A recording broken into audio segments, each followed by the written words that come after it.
Big boss 7 fame పల్లవి ప్రశాంత్ షోలో గెలిచిన తర్వాత చాలా హడావుడి చేశాడు. దీంతో పోలీసులు అరెస్టు చేసి జైల్లో పెట్టారు. తాజాగా బెయిల్పై బయటకొచ్చాడు.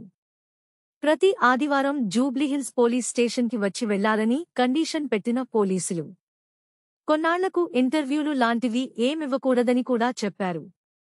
ఇదంతా పక్కనబెడితే ఈ రైతుబిడ్డ కొందరిపై రివెంజ్ తీర్చుకోబోతున్నట్లు తెలుస్తోంది. రైతుబిడ్డ అనే ట్యాగ్తో బిగ్ బాస్ 7 షోలో పాల్గొన్న పల్లవి ప్రశాంత్ ఎలాగైతేనేం విజయం సాధించాడు. అయితే డిసెంబరు 17న ఫినాలే అయిపోయిన తర్వాత అన్నపూర్ణ స్టూడియో బయట ఇతడి ఫ్యాన్స్ చాలామంది వచ్చి చేరారు. దీంతో ముందు జాగ్రత్తగా పోలీసులు ప్రశాంత్ని వేరే రూట్ నుంచి వెళ్లిపోమని చెప్పారు.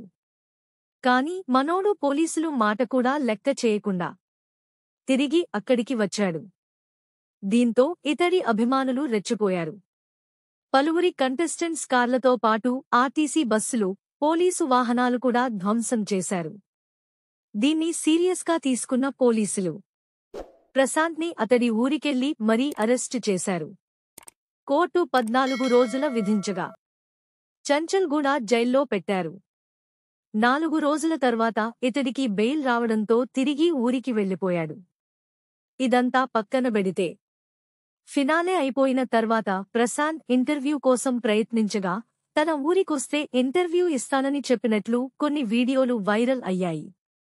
తీరా సదరు యూట్యూబర్స్ ప్రశాంత్ ఇంటర్వ్యూ కోసం అతడి ఊరికి వెళ్లగా చాలాసేపు వెయిట్ చేయించి తమని నిర్దాక్షిణ్యంగా వెళ్లిపోమన్నాడని కొందరు ఇన్స్టాలో స్టోరీలు పెట్టారు. అయితే తాను అలసిపోవడం వల్లే ఇంటర్వ్యూలు ఇవ్వలేకపోయినని ప్రశాంత్ తీరిగ్గా వీడియో పోస్ట్ చేశాడు గాని అప్పటికే జరగాల్సిన నష్టం జరిగింది. ప్రశాంత్ అసలు రంగు ఏంటో అందరికీ తెలిసిపోయింది. అయితే తన ఇమేజ్ డ్యామేజ్ చేసిన సదరు యూట్యూబర్స్పై ప్రశాంత్ ఇప్పుడు పరువు నష్టం దావా వేయాలని అనుకుంటున్నాడట.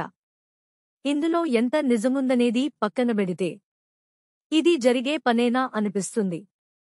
ఎందుకంటే ఇప్పటికే ప్రశాంత్ ఆర్టీసీ బస్సులు ధ్వంసం చేసిన కేసులో అరెస్ట్ అయ్యి బెయిల్పై బయటకొచ్చాడు. ఇలాంటి టైంలో పరువు నష్టం దావా లాంటి కొత్త తలనొప్పులు తెచ్చుకుంటాడా అనేది చూడాలి.